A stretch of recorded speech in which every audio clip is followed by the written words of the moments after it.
আমরা একটু বেরিয়েছি সব কিছু খোঁজ খবর নিতে ডাল লেকের ব্যাপারে। আমার না যতই হোক পেহেলগাঁওটা সবথেকে বেস্ট অফ বেস্ট লেগেছে। এই ডাল লেকের মানে শ্রীনগর এলাকাটা বড্ড বেশি শহর, আমি তো শহরেই থাকি, তো শহর সেই শহরে যদি এসে পড়তে হয়, ঠিক আছে এখনও তো সবে শুরু, ঘুরে নিই তারপর রিভিউ দেবো।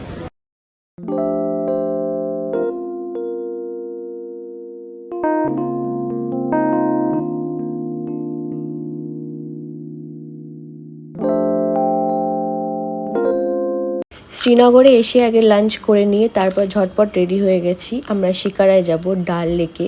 এই ডাল লেকে অনেক অনেক স্বপ্ন দেখেছি, শিকারায় বসবো, এই করব সেই করব, তো ফাইনালি আমরা পৌঁছে গেছি।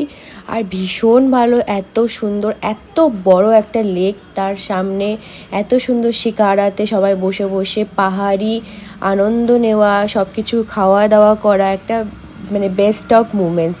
এত সুন্দর লাগছিল না, বেশ একটা রাজকীয় রাজা রাজা মানে রানী রাজার একটা ফিলিংস আসছিল। সামনে পাহাড়, আমরা শিকারায় বসে আছি আর কত কিছু দেখতে পাচ্ছি। হয়তো এটা শুধু কাশ্মীরেই আছে, লেক আছে, বরফ আছে, আর এরকম সুন্দর পাহাড় আছে, আর কি চাই, সব কিছু মিক্সড আছে। আর এখানে এত সুন্দর সুন্দর জলের ওপরে মানে মার্কেট আছে, এটিএম আছে, তারপরে হাউস বোট আছে, এত সুন্দর না। আমরা এখানকার মার্কেট থেকেও একটা চাদর কিনেছিলাম, ওই ভিডিওটা আমি করিনি। একটা কথা বলে দিচ্ছি গাইজ, অনেক কিছু করেছি কিন্তু সব কিছু না আমি ক্যাপচার করতে পারিনি, যেটুকু পসিবল হয়েছে সেটুকু আমি ক্যাপচার করেছি। মানে আমি কত কিছু একসাথে করব, আমি ক্যাপচার করব, আনন্দ করব, আবার মানে ছবি, সব কিছুই তোলাটা তো সম্ভব নয়। আর ওখানে যাওয়ার পর থেকে আমি মানে প্রেমে পড়ে গেছি পুরো সৌন্দর্যটার। ঠিক এর পরের মোমেন্টে কাশ্মীরি সাজ সেজে নিয়েছিলাম, ওটা আমার অনেক দিনের ইচ্ছা ছিল সাজবো লেকে বসে, আর সেটা ফাইনালি হয়ে গেছে। আর সেটা আমি ছবিতে দিয়ে দিলাম, তোমরা অবশ্যই দেখে কমেন্ট করো কেমন লাগছিল। তারপর চলে এলাম হোটেলে, আর ঠিক পরের দিন সকালবেলা আমরা বেরিয়ে যাব সোনমার্গের উদ্দেশ্যে।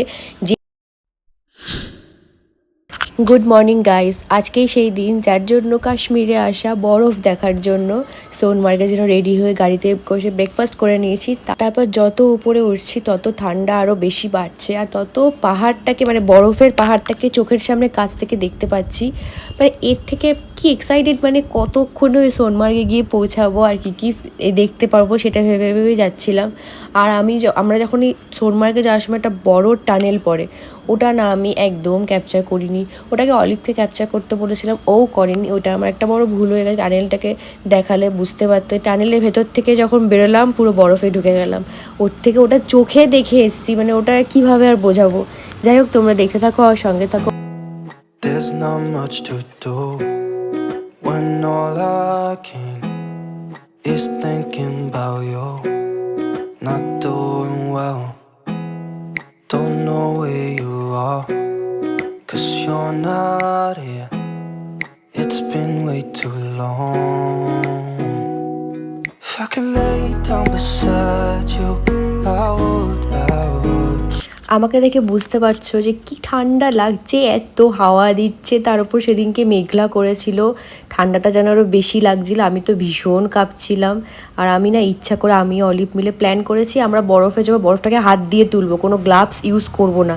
হ্যান্ড গ্লাভস আমরা পরিনি, আমাদের স্কিনটা ফেটে গেছে, মানে আমার তো হাত থেকে রক্ত বেরিয়ে গেছে, তবুও আমি গ্লাভস কিন্তু পরিনি।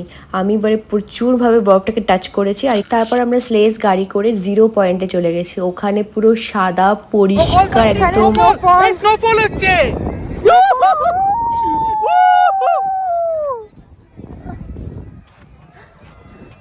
Cause you're not here.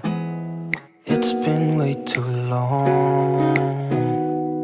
If I could lay down beside you, I would. When nothing really matters, that's all I wanna do. I hope that you are safe and that I will see you soon. If I could lay down beside you. जल्दी जल्दी, बस हो गया मेरे गाड़ी नहीं रुकेगा, वो मैडम हम दिखाएंगे आपको गाड़ी, ये गाड़ी नहीं है मेरे, वो वाली टूरिस्ट गाड़ी। बस इतने भी हो। If I could lay down beside you, I would. এখন আমরা বেরোচ্ছি সোনমার্গ থেকে, বিশাল আনন্দ হয়েছে, কত মেমোরিজ নিয়ে যাচ্ছি, কত আনন্দ করেছি। তো খুব ভালো খুব ভালো, ভীষণ ঠান্ডা, হাত পুরো জমে গেছে।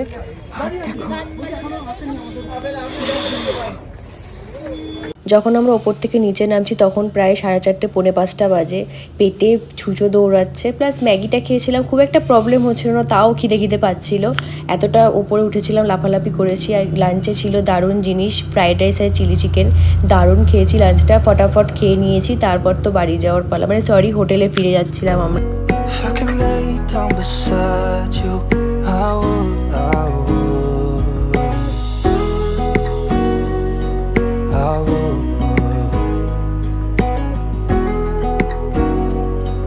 I would. We talk on the phone every night.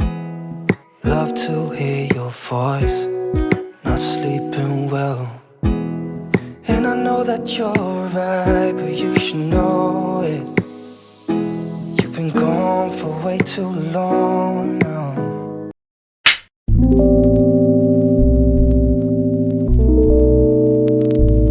আমরা আজকে সোনমার্গে গেছিলাম, এই 7:30 কি 7:38 তখন হোটেলে ঢুকলাম আর কি। তারপর চা দিল, তারপর পকোড়া দিয়ে গেল।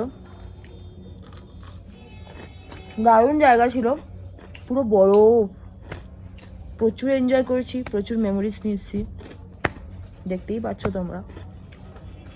তো খুব ভালো কাটছে, কাশ্মীর সত্যিই স্বর্গ।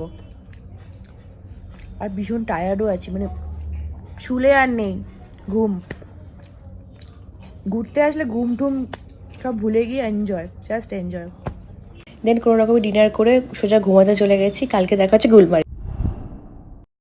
ভোর তখন 6টা বাজে, রোপওয়ে যাব বলে রেডি হচ্ছিলাম। আর এত ঘুম পাচ্ছিল, তাও কষ্ট করে রেডি হয়ে যাচ্ছিলাম। আর আমার একটা খুব দুঃখের কারণ আছে, এখানে রোপওয়েতে আমরা গেছি ঠিকই, কিন্তু কোনো রকম কোনো ভিডিও আর করা হয়নি। মানে ফার্স্ট টাইম রোপওয়েতে উঠলে যা হয়, পুরো মানে অন্যরকম একটা ফিলিংস। আমি ভিডিওটা না করলে না, সেখানে আর কোনো ভিডিওই হয় না। অলিভ কোনো ভিডিওর দায়িত্বেই থাকে না, আমি করলেই সুন্দর ভিডিও হতো। আর গুলমার্গে যাওয়ার সময় রাস্তায় রাস্তায় বরফ একটু একটু করে পড়েছিল, দৃশ্যটা দেখতে দারুণ লাগছিল।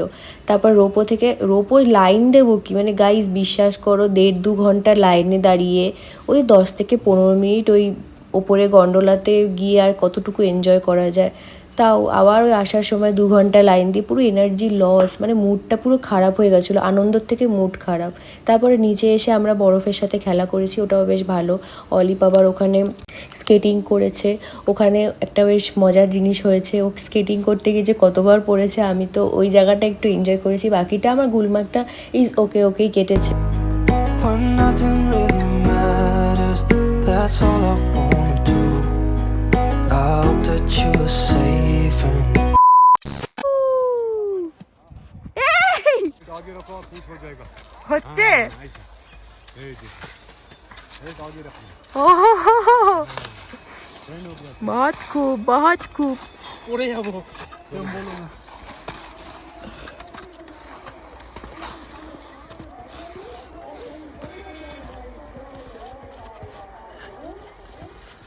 आगे नहीं जाना सर जी। 2,000 years later. যেটা যে করতে পারে না, এত এনজয় করার চক্করে যদি পায়ে হাত পায়ে ব্যথা পায়, তাহলে কি বলবো বাবা। ও পড়ে গেছে, ও ব্যথা পেয়েছে, আমাকে বলছে না, চুপচাপ আছে, অথচ মুড অফ করে রেখেছে। আমি কেন ভাই, পড়ে গেছে তো বলো, একটু ব্যথা পেয়েছিল, তারপর ওটাকে ম্যানেজ করে নিয়ে তাও আমরা বরফে খেলেছি। আমি যে দেখো অলিভ, এখানে কিন্তু আমি প্রত্যেক দিন আসতে পারবো না, আমি যখন এসছি আমাদেরকে এনজয় করতে হবে। তুমি এটাকে ভাবো না, তুমি এটাকে মজা করেছো, এটা সব কিছু তো একটা এই মেমোরিজের মধ্যেই থাকে, তাই না? बस এটা বলেই ম্যানেজ করে নিয়েছি। स्टोरी तो अब शुरू है गाइस, कैसा लगा हमारी स्टोरी? बिल्कुल मेरे तरह एंजॉय द मोमेंट गाइस। রাত্রি 9:10-15 নাগাদ বেরিয়েছিলাম, তখনও মার্কেটে প্রচুর ভিড়, কারণ সবাই তো ঘুরে ঠুরে এসে মার্কেটে বেরোচ্ছে। সোন মার্কেট থেকে এসে গেছিলাম মার্কেটে, সেটার ভিডিও করা হয়নি, তো আজকে ভাবলাম ভিডিওটা করতেই হবে। তবে আমার ওই সিচুয়েশানটা ভিডিও করাটা খুব দরকার ছিল, ওই সিচুয়েশানে ভিডিওটা ঠিক আসেও না। আমি একটা সুন্দর জিনিস কিনেছিলাম, আমার হাত থেকে যে কীভাবে হারিয়ে গেল, I don't know guys. 2,000 years later. Market থেকে এসে এইমাত্র হোটেলে ঢুকলাম, খুব মন খারাপ। তার কারণ একটা কিনেছিলাম, শাল কিনেছিলাম, সেটা না ব্যাগটা কোথায় ফেলে রেখে মানে হারিয়ে গেছে। আমি আর একজন দিদি আছেন, উনি ওনার সাথে একসাথে কিনছিলাম, একটা ব্যাগেই ছিল। তা আমি ব্যাগটা নিইনি, দিদিটা হয়তো ব্যাগটা কোনোভাবে কোথাও ফেলে দিয়েছে বা দোকান থেকে নিইনি। তারপরে প্রচুর মানে হাঁপাচ্ছি, খুব কষ্ট হচ্ছে, মানে প্রচুর ওই পুরো এই গেট থেকে ওই গেট অবধি পুরো 3-4 বার 5 বার রাউন্ড খেয়েছি।